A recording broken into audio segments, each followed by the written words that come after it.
Mungu akubariki sana. Roho Mtakatifu tunakualika kutufundisha neno lako katika jina la Yesu. Amina. Leo tunaangalia kitabu cha Kumbukumbu la Torati sura ya 28. Neno la Mungu linasema kwamba itakuwa utakaposikia sauti ya Bwana Mungu wako kwa bidii kutunza kuyafanya maagizo yake yote ni kuagizayo leo, ndipo Bwana Mungu wako atakapokutukuza juu ya mataifa yote ya duniani.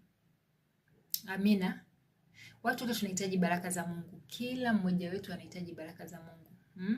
Na hapa zimeorodheshwa baraka ambazo ikiwa utafanya kama hivyo ambavyo mstari wa kwanza unasema kwamba kutunza neno la Mungu, kumsikiliza Mungu yale maagizo yake aliyokuagiza, atatimiza na yeye sehemu yake ambayo ndio atakubariki baraka hizi. Unaweza kwenda kuzisoma taratibu. Kuna kwamba utabarikiwa uingiapo, utabarikiwa utokapo, utabarikiwa kapu lako la chakula, utakuwa kichwa tu wala sio mkia.